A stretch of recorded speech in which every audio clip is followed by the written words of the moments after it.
as we're getting ready to renew, you got to renew your embrace of God's program. Not your program, but God's program. But then you got to renew your understanding of God's provision. When you look at 11 and 12, you'll see that they began to walk around in the wilderness, but as they made their way over to the promised land, it talks about them eating food that had been grown in the promised land. But God had no longer given them the manna from heaven. You remember when Israel started out, they began to walk around in the wilderness, and God told them that he was going to feed them. He was trying to get them in a place where he could get them to trust him. He was trying to get them in a place where he could show them who he was. Because many of them did not understand God. Many of them had no understanding of who God was or what he could do. So he had to kind of show himself to them all over again. And part of doing so, he said, I need you to trust me. While you're marching through this wilderness, I'm going to rain down manna from heaven. I'm going to rain down bread for you to eat. And you're going to eat, but I don't need you to collect but enough to satisfy you for that day. If you try to gather 2 days worth, it'll spoil. But if you get just enough for today, I'll take care of you.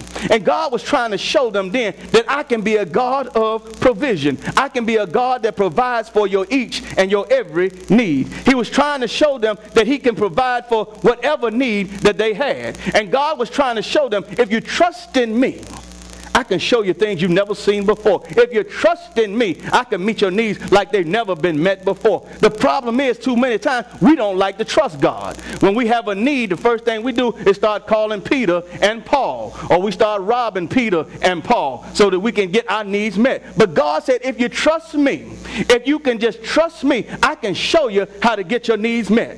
That's why he's saying, I can take that 10% of your income when you bring it into the storehouse and you began to store it up, and I can let you have that other 90%. And I remember a time in my life when I used to trip too and say, hold up, I can't make it off the 100%. And you're trying to tell me that I need to give the 10%?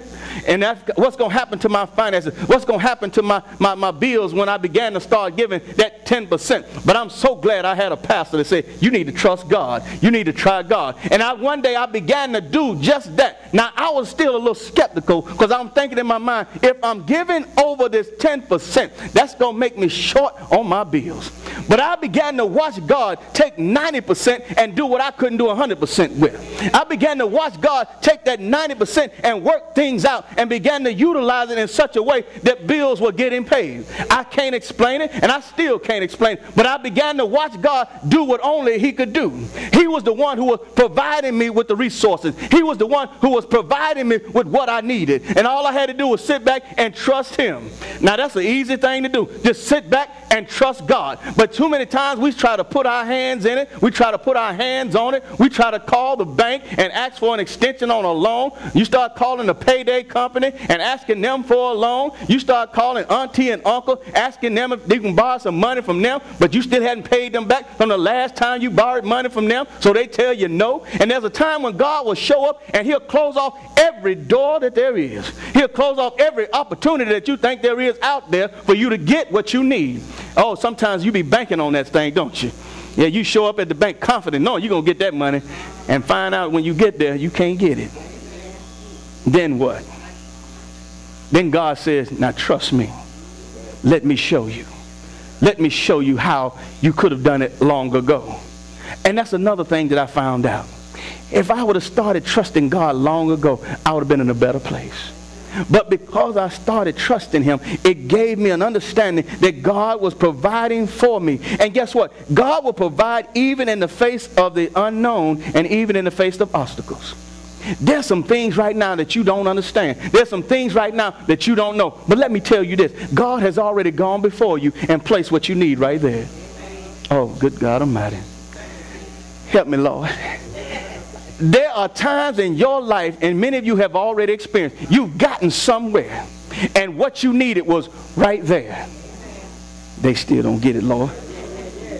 There are times in your life when you have been in need and you've been desiring, you've been hungering for some things, you've been wondering, you've been praying, you've been fasting, you've been doing all that you can, but it seems like what you need is not going to make it. What you need seems like it's not going to be there. But just in the nick of time, what you need is right there before you.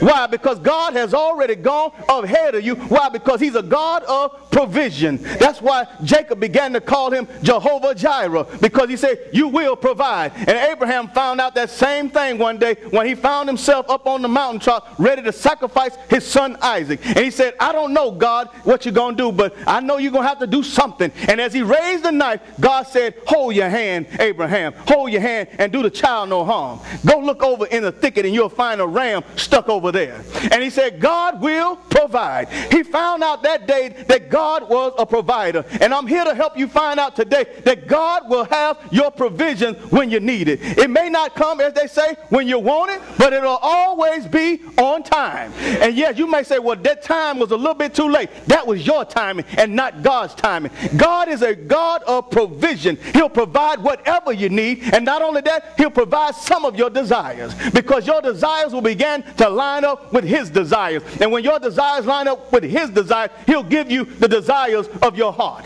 And as God gives you the desires of your heart, his kingdom will be furthered. As he gives you the desires of your heart, his kingdom will be glorified. Why? Because you're understanding that God is a provision. You're understanding that even as you stand in the face of the unknown, I don't know how I'm going to pay the mortgage, but God does. I don't know how I'm going to get this car note paid, but God does. I don't know how I'm going to get the money to pay the light bill, but God does. There are many obstacles that are standing in my way. They're cutting my time back at work, but God understands that. They're cutting all the overtime out, but God understands that. They even want to cut my pay rate down, but God understands that. And he's already gone before you, and he's placed your provision right there where you need it. You just have to keep trusting him. You just have to keep walking with him. Keep praying. Keep sacrificing. Keep honoring him in all that you do, and watch God show up in your situation. Watch God show up and work on your behalf. Watch him come and do what only he can do. Some of you say, I need a miracle. Well, a miracle is right there for your asking. All you got to do is ask God. He said in his word, you have not because you ask not. And you ask, but you ask amiss. If you ask in a right understanding, if you ask with a right heart, God said he is your heavenly Father. He will withhold no good thing from you. God is a God of provision. We have to trust him to provide what we need. And Israel found themselves on the brink of going into the promised land, not knowing what was ahead of them, not knowing how they were going to get past the obstacles that lay in front of them. But God was already working. God was already moving. God was already providing the things that they needed.